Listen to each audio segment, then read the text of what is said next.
Assalamualaikum warahmatullahi wabarakatuh. Saya Nadia Putri Azara dengan NPM 251705104 dari program studi Ilmu Komputer kelas A. Pada kesempatan kali ini, saya akan menjelaskan soal yang saya buat mengenai perangkat input dan output, kuis kedua, mata kuliah organisasi dan arsitektur komputer.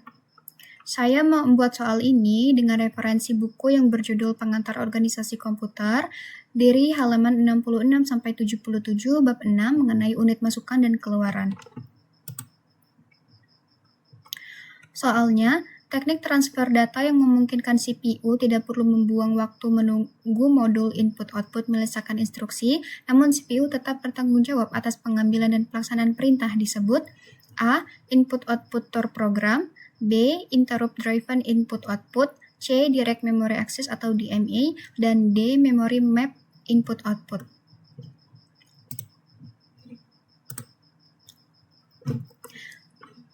Mari kita masuk ke penjelasan mengenai soal tersebut.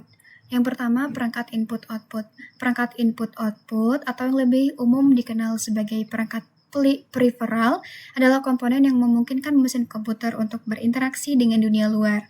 Komputer tidak dapat berfungsi atau memiliki nilai manfaat tanpa adanya interaksi dengan dunia luar. Perangkat input-output inilah yang berfungsi sebagai jembatan tersebut. Terdapat beberapa komponen atau metode dalam manajemen sistem input-output pada komputer, yaitu kategori metode transfer data, teknik utama. Ada 3, yang pertama input-output terprogram. Pada teknik ini, CPU itu harus menunggu sampai operasi input-output selesai. CPU terus-menerus memantau status perangkat sehingga banyak waktu terbuang. Ini merupakan kebalikan dari pertanyaan pada soal. Yang B, interrupt driven input-output. Perkembangan dari input-output terprogram. CPU itu tidak perlu menunggu CPU memberikan perintah lalu mengerjakan tugas lain. Perangkat input-output akan mengirim sinyal interupsi ke CPU saat ia siap. Yang ketiga, DMA atau Direct Memory Access. Meskipun efisien, pada teknik DMA ini CPU tidak bertanggung jawab secara langsung atas pengambilan dan pelaksanaan perintah transfer data selama proses berlangsung. Jadi CPU itu hanya memberikan instruksi di awal dan akhir proses. Sementara pada saat transfer data dilakukan, itu dia melakukannya secara mandiri oleh modul DMA tanpa melibatkan CPU di setiap langkahnya. Terus selanjutnya ada teknik mendukung DMA. Ini disebut cycle stealing.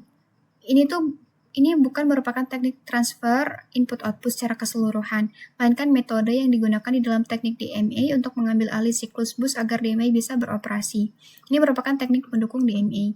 Terus juga terdapat teknik pengalamatan atau cara CPU mengenali input-output, yang disebut dengan memory map input-output. Ini adalah metode pengalamatan input-output yang menjadikan perangkat input-output seolah-olah adalah lokasi memori.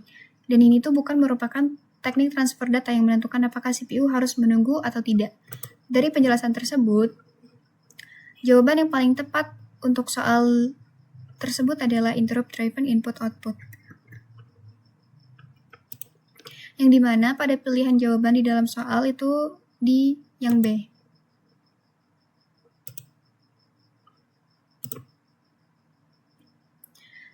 Sekian penjelasan dari saya akhiri. Wassalamualaikum warahmatullahi wabarakatuh.